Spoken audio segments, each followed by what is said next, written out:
اللهم صل على سيدنا ومولانا محمد معدن الجود والكرم وآله وأصحابه الكرام وابنه الكريم وبارك وسلم صلاة دائمة سرمدا أبدا۔ آج عید الفطر ہے۔ اللہ تبارک و تعالیٰ کی طرف سے بندوں کے لیے آج انعام کا دن ہے۔ رمضان المبارک میں جس قدر عبادتیں، ریاضتیں، ذکر، تلاوت، تسبیح، تراویح آپ نے ادا کیے ہیں، ان سب کی اجرت کا آج دن ہے۔ اللہ رب العزت کی طرف سے آج بے پناہ بخشش، رحمت اور خزانہ برکت تقسیم کیے جاتے ہیں۔ عید کا تصور اسلام میں کیا ہے؟ خوشیاں منانا۔ اور اللہ تعالیٰ قرآن میں فرماتا ہے، محبوب آپ فرما دیں جب تمہارے پاس اللہ کا فضل اور اس کی رحمت آئے تو خوشیاں مناؤ۔ اللہ کا فضل اور اس کی رحمت آئے تو خوشیاں مناؤ۔ قل بفضل اللہ وبرحمتہ فبذلک فلیفرحوا۔ اب جب اللہ کا فضل ہوگا اور جب اس کی رحمت ہوگی ہم خوشیاں منائیں گے۔ اور خوش ہونے کا انداز اور طریقہ کیا ہونا چاہیے؟ وہ سنت نبوی سے ہمیں حاصل کرنا چاہیے۔ خوشیاں منانے کا مطلب یہ نہیں ہے کہ ہم دنیا جیسے خوشیاں مناتی ہے اسی انداز میں منانے لگ جائیں۔ اسلام ہر چیز میں خط امتیاز رکھتا ہے۔ تمہاری عبادتوں کا طریقہ الگ ہے، تمہارے رب کو پکارنے کا طریقہ الگ ہے، رب تعالیٰ کے حضور سر سجود ہونے کا طریقہ الگ ہے۔ رب تبارک و تعالیٰ نے تمہیں ممتاز پیدا کیا ہے، ظاہر سی بات ہے تمہاری خوشیاں بھی ممتاز ہونی چاہیے۔ پوری کائنات میں لوگ اگر خوشیوں میں ڈوب کر شراب نوشی کرتے ہیں تو یہ خوشیاں نہیں ہیں۔ اگر آج کی رات یا آج کا دن لوگ یہ سمجھتے ہیں کہ خوشیوں کا مطلب ہے کہ خوب انٹرٹینمنٹ کیا جائے، نفس جو چاہتا ہے وہ سب کر لیا جائے، تو اسلام اسے خوشیاں نہیں کہتا۔ میرے عزیزو، میں یقین کے ساتھ کہتا ہوں کہ اسلام میں جو بھی عید آئی ہے، جو بھی عید ہے، آپ اس کا تجزیہ کر کے دیکھیں۔ آپ کو کھلے میدانوں میں سڑکوں پر چھوڑ نہیں دیا جاتا کہ دن بھر جو کرنا ہے کرو، نہیں، بلکہ خوشیاں منانے کا طریقہ یہ بتایا گیا ہے کہ سب سے پہلے اٹھنے کے بعد وضو، غسل، عطر، خوشبو کے ساتھ پہلے بارگاہ رب العزت میں آؤ اور سجدہ کرو۔ یہ خوشیاں منانے کا سب سے پہلا طریقہ یہ ہے کہ مسلمان جب سب سے زیادہ خوش ہوتا ہے تو سجدہ کرتا ہے۔ تو سجدہ کرنے کے لیے آج عیدگاہوں میں، مسجدوں میں جو لوگوں کی آج قطاریں ہیں، صفیں لگی ہیں، میرے عزیزو، یہ اسلام کا خوشی منانے کا طریقہ ہے۔ یہ نہیں کہ لوگوں کے درمیان کچرا بن کر کے، لوگوں کو ایذا دے کر کے خوشیاں منائی جائے، اسلام اس کا قائل نہیں ہے۔ بہرحال سب سے بڑی خوشی ہمارے لیے کون سی ہے؟ اللہ نے فرمایا قرآن میں، اے محبوب آپ فرما دے جب اللہ کا فضل آئے اور اس کی رحمت تو خوشیاں مناؤ۔ تو اللہ کا فضل اور اس کی رحمت کیا ہے؟ اللہ کا فضل اور اس کی رحمت کیا ہے؟ بہت ساری چیزیں ہیں۔ رمضان یہ اللہ کا فضل ہی تو تھا، تمہیں کھلا پلا رہا ہے یہ اللہ کی رحمت ہی تو تھی، تمہیں صحت اور تندرستی دیا یہ اس کی رحمت ہی تھی۔ تو یہ فضل اور یہ رحمت ہے، لیکن سب سے بڑی رحمت جب تمہارے پاس آئے تو خوشیاں مناؤ۔ قرآن کہتا ہے سب سے بڑی رحمت کیا ہے؟ وَمَا أَرْسَلْنَاكَ إِلَّا رَحْمَةً لِّلْعَالَمِينَ۔ محبوب ہم نے آپ کو سارے جہانوں کی رحمت بنا کر بھیجا ہے۔ پتہ یہ چلا کہ کائنات کی سب سے بڑی رحمت مصطفیٰ کریم کی ذات پاک ہے، اور جب وہ آئے تو سب سے بڑی خوشی کا دن ہوتا ہے۔ اسی لیے کہا ہے کہ دونوں عیدوں سے افضل ہے عید میلاد رسول، چاہے عید الفطر ہو یا بقرعید ہو، عید الاضحیٰ ہو، یہ دونوں عیدوں سے افضل ہے عید میلاد رسول۔ اس کی وجہ یہ ہے کہ ہمیں نہ عید الفطر معلوم ہوتی نہ عید الاضحیٰ معلوم ہوتی، یہ سب معلوم ہوئی ہیں اگر تو آمنہ کے لال کے صدقے میں معلوم ہے۔ ہاں، ہمیں رمضان پتہ چلا ہے، عید پتہ چلی ہے، تو کس کی بدولت؟ اگر مصطفیٰ کریم صلی اللہ علیہ وسلم نہ آتے، نہ بتاتے تو کون سے رمضان کا تصور تھا، کون سی عید پتہ چلتی؟ اسی لیے حاصل کلام تو یہ ہے میرے عزیزو، وہ جو نہ تھے تو کچھ نہ تھا، وہ جو نہ ہو تو کچھ نہ ہو، جان ہے وہ جہان کی اور جان ہے تو جہان ہے۔ آج عید اگر منانا بھی ہے تو میں یہ ضرور کہوں گا کہ آج عید پڑھنے کے بعد، نماز پڑھنے کے بعد سب سے پہلا کام جو آپ کرتے ہیں وہ کیا ہے؟ سب سے پہلا کام آپ یہ کرتے ہیں اپنے ماں باپ، اپنے رشتہ داروں سے ملاقات، اور گھر جلدی بھاگ کر کے جاتے ہیں کہ اپنے بڑوں سے ملاقات کرنا ہے۔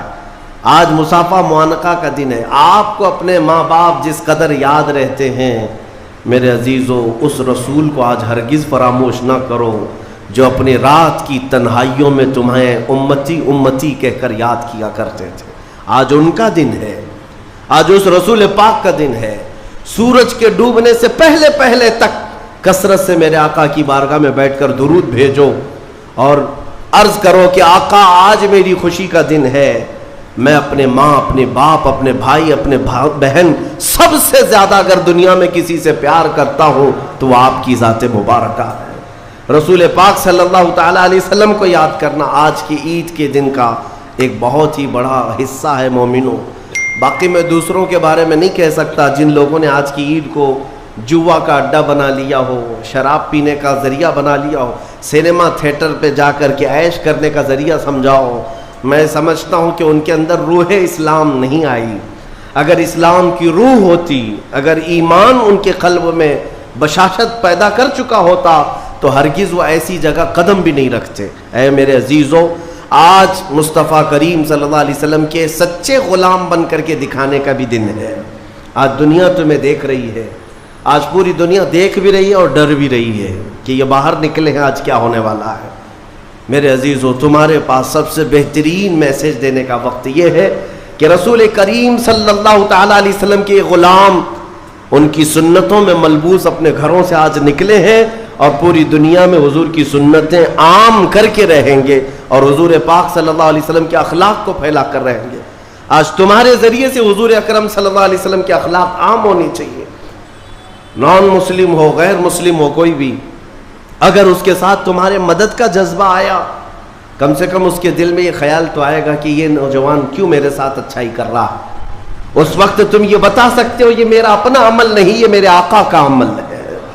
نبی پاک صلی اللہ تعالیٰ علیہ وسلم آج کے دن غریبوں کو نہیں بھولتے، یتیموں کو فراموش نہیں کرتے۔ حضور پاک صلی اللہ تعالیٰ علیہ وسلم آج ان یتیموں، بیواؤں، سب کے گھروں کا خیال تک رکھتے تھے۔ عزیزان گرامی وقار، آج عید کے ان لمحات میں یقیناً رمضان المبارک گزر جانے کے بعد خوشیوں کا دن ضرور ہوتا ہے، لیکن ساتھ ہی آج ہمیں قلق بھی ہے، غم بھی ہے ہمارے ان بھائیوں کا جو آج عید منانے کے لیے یا تو ہمارے ساتھ نہیں ہیں، ناحق جیلوں میں بند ہیں، کچھ بے قصور قیدی ہیں، اور بہت سارے وہ لوگ ہیں جن کے ہاں اسباب کی کمی ہے اور کوئی عید نہیں ہے ان کے ہاں۔ وہ فلسطین کا علاقہ ہو کہ شام ہو کہ یمن ہو کہ عراق ہو، ان کے ہاں کوئی عید نہیں۔ وہ کھلے میدانوں میں آج بھی ایک ایک روٹی اور بوٹی کے لیے ترس رہے ہوں گے۔ آج اس درد کے ساتھ ہم عید کے لیے حاضر ہیں اور بارگاہ مولا میں یہ عرض ضرور کریں گے کہ مولا، جہاں تو ہمیں نرم لقمے کھلا رہا ہے، حضور کی اس غریب امت پر بھی رحم فرما دے۔ ایک میرا ہی رحمت میں دعویٰ نہیں، شاہ کی ساری امت پہ لاکھوں سلام۔ آج عید کے دن جو کام کرنے کے ہیں، میرے مصطفیٰ کریم صلی اللہ علیہ وسلم کو راضی کرنے کا دن ہے۔ آج کے دن حضور فرماتے ہیں اللہ تعالیٰ کو سب سے زیادہ پسندیدہ جو عمل ہے، سب سے زیادہ پسندیدہ وہ دو ہے۔ دو عمل اللہ کو بہت پسند ہے آج کے دن۔ فرمایا میرے آقا صلی اللہ علیہ وسلم وہ دو عمل کیا ہے؟ حضور فرماتے ہیں پہلی چیز یہ ہے کہ اللہ رب العزت کی بڑائی بیان کرنا۔ اللہ اکبر اللہ اکبر اللہ اکبر، لا الہ الا اللہ واللہ اکبر، اللہ اکبر وللہ الحمد۔ یہ اللہ رب العزت کی بڑائی، تکبیر، اللہ سب سے بڑا ہے، یہ تکبیر بیان کرنا پہلا عمل اللہ کو سب سے زیادہ پسند ہے۔ دوسرا عمل استغفار، استغفر اللہ استغفر اللہ استغفر اللہ استغفر اللہ ربی من کل ذنب واتوب الیہ۔ دو عمل آج کے دن اللہ بہت پسند فرماتا ہے، ایک اس کی بڑائی بیان کرنا تکبیر، اور دوسرے استغفار۔ اور فرمایا کہ جب اپنے گھروں سے نکلو تو تکبیر کہتے ہوئے نکلو۔ کتنے لوگ ایسے ہیں جو تکبیر پڑھتے ہوئے آئے؟ بہت کم لوگ ہیں، سب اپنے اپنے دھن میں چلے جا رہے ہیں۔ یہاں تک کہ فرمایا اس تکبیر کا اہمیت کا اندازہ اس سے لگاؤ، آنے کے وقت جس راستے سے آئے تھے عید کے لیے، جانے کے وقت دوسرے راستے سے جاؤ۔ واجب نہیں ہے، لیکن اس کی حکمت کیا ہے؟ ایک راستے سے آنا اور دوسرے راستے سے جانا سنت۔ فرمایا گیا کہ جب تم ایک راستے سے تکبیر پڑھتے ہوئے آتے ہو تو اس راستے پر موجود جتنے مکان، پتھر، درخت ہیں وہ سب تمہاری تکبیر کی گواہی دیں گے۔ قیامت کے دن تمہاری تکبیر کی وہ گواہی دیں گے کہ مولا یہ ہمارے سامنے سے تیری بڑائی کرتا ہوا گزرا ہے۔ تو ہو سکے دوسرے راستے پر بھی گزرو تاکہ زیادہ سے زیادہ ان تمام چیزوں کو اپنی تکبیر کا گواہ بنایا جا سکے۔ تو اس سے اندازہ کریں کہ تکبیر آج کے دن بہت اہمیت کی حامل ہے، اور اسی تکبیر کی آج ضرورت بھی ہے مسلمان کو۔ اقبال نے بہت اچھے انداز میں کہا تھا، کفر دم توڑ دے گا ٹوٹی ہوئی شمشیر کے ساتھ، گر تم نکل آ جاؤ ایک بار نعرے تکبیر کے ساتھ۔ مطلب یہ ہے کہ اس تکبیر کا آج بھی بہت سارے لوگوں کو انتظار ہے، جس تکبیر کی آواز سے ہی کفر کے خیموں میں ہلچل مچ جائے۔ وہ صرف اور صرف حلق سے نکلنے والی تکبیر نہیں ہے، وہ ایمان کی بشاشت اور توکل کے ساتھ نکلنے والی تکبیر ہے۔ اللہ رب العزت ہم سب کو کہنے سننے سے زیادہ عمل کی توفیق عطا فرمائے۔ آج میرے عزیزوں، عید الفطر میں جو نہیں کرنے کے کام ہے وہ مجھے بتانے کی ضرورت نہیں، سمجھدار طبقہ ہے ہمارا۔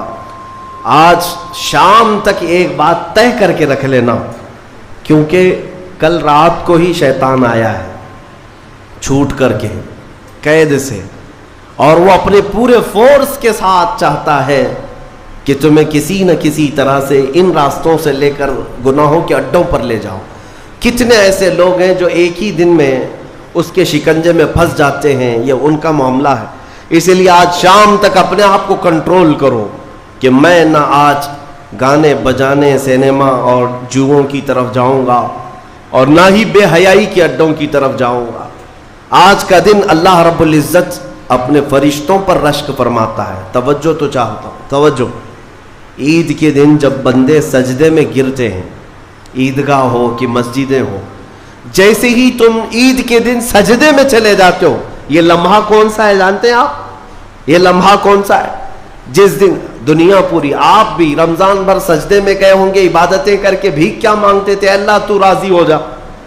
ہم یہاں مانگ رہے تھے، لیکن عید کے دن کے سجدے کے بارے میں فرمایا گیا جیسے ہی امت سجدے میں جاتی ہے، مولا سارے فرشتوں میں اعلان فرماتا ہے، فرشتوں آؤ دیکھو میرے بندے، میں ان سب سے راضی ہوں اور ان سب پر مجھے رشک آتا ہے۔ آج دنیا خوشیوں میں ڈوب کر کے عیاشی کرنا چاہتی ہے، لیکن میرے یہ بندے ہیں جو دنیا کو ترک کر کے میری بارگاہ میں سجدہ ریز ہیں۔ آج مولا رب العزت رشک فرماتا ہے فرشتوں پر۔ اس لیے میرے عزیزوں، نہایتی اخلاص کے ساتھ، اطمینان کے ساتھ، اور اللہ رب العزت کی بارگاہ میں اپنے آپ کو خود سپرد کر کے عید کی نماز ادا کریں، اور امید ہے کہ یہ عید ہماری ایک انقلاب لائے گی انشاءاللہ۔ جو حالات آج پیدا ہو چکے ہیں، میں اس کے لیے بھی گزارشتاً یعنی معروضتاً یہ عرض کروں گا کہ آپ امن و امان کو برقرار رکھیں، امن و امان کو برقرار رکھیں، یہ بہت ضروری چیز ہے۔ مجھے افسوس ہے یہاں کے بھی حالات اور پورے ہندوستان کے بھی حالات جس طرح سے اپنائے جا رہے ہیں۔ یہودیوں کی ایک بڑی سازش تھی خلافت عثمانیہ کے زمانے میں۔ وہ کیا کرتے تھے کہ مسلمانوں کو بھڑکانے کے لیے، ورغلانے کے لیے کچھ ان کی مقدس چیزوں کی توہین کرتے تھے کسی ایک کے ذریعے سے، اور جب مسلمان بھڑک جاتے، باہر آتے، تو پھر ان کے بیچ میں یہ یہودی بھی داخل ہوتے تھے، باضابطہ یہ طریقہ اپناتے تھے، اور پھر مسلمانوں میں آپس میں لڑا دیتے تھے. اس کے بعد وہاں سے خلافت کے خلاف اعلانات بھی کرتے تھے، اس میں یہودی داخل ہوتے تھے. تو اس طرح بھیڑ جمع کر کے باہر ورغلانا، لوگوں کو اکسانا، یہ ان کا کام تھا تاکہ زیادہ سے زیادہ مسلمانوں کا نقصان ہو سکے. اسی لیے میں چاہتا ہوں کہ اپنے غم و غصے کا اظہار صرف بھیڑ سے نہیں ہوتا، جس میں اعلیٰ حضرت فاضل بریلوی رضی اللہ تعالیٰ عنہ نے بھی ارشاد فرمایا کہ مسلمانوں کو اس طرح سے کھلے طور پر کسی چیز پر جمع کر لینا جس سے خطرات لاحق ہوں ناجائز ہے. آپ ان چیزوں کا بہت خیال رکھیں کہ دشمن طاقتیں آج یہی چاہتی ہیں کہ تمہیں اکسا کر ورغلا کر تمہارا زیادہ سے زیادہ نقصان کر سکیں. پچھلے 2 سال کا عرصہ گزر گیا، بنگلور میں بھی ایک حادثہ ہوا تھا، وائلنس ہوا تھا، غالباً رمضان کے موقع پر ہی 125 کے قریب نوجوان 2 سال سے ابھی تک جیلوں میں بند ہیں. کچھ چھوٹ گئے، کچھ ابھی تک باقی. اس میں کئی سافٹ ویئر انجینئر ہیں اندر بیٹھے ہوئے ہیں. تو یہ سب حالات دل کو دہلا دیتے ہیں. آپ امن و امان کو برقرار رکھیں، اور جب تک اپنے بڑوں اور بزرگوں کی طرف سے کوئی بات نہ آئے آپ کوئی بھی چیز اپنے ہاتھ میں نہ لیں. اور اللہ کریم ہم سب کو ماحول میں امن و امان برقرار رکھنے کی توفیق عطا فرمائے، اور ظالموں کے شر سے مولا ہماری حفاظت فرمائے. جس طرح برے منصوبے تمہارے متعلق بنائے جا رہے ہیں، کریم خدا کی بارگاہ میں دعا ہے کہ مولا ان تمام منصوبوں کو تو خاک میں ملا دے. تیرے حبیب پاک صلی اللہ علیہ وسلم کی اس بھولی بھالی امت کو صحیح قیادت عطا فرما دے. رب العالمین، آج کے عید کے دن جب تو سب کو نواز رہا ہے تو اس غریب امت کو مولا تو رحم و کرم سے نواز دے. تیرے حبیب پاک صلی اللہ تعالیٰ علیہ وسلم کا سچا عشق اس پوری امت کو عطا فرما دے. وصلی اللہ تعالیٰ علی خیر خلق محمد وآلہ واصحابہ اجمعین، وآخر دعوانا الحمد للہ رب العالمین.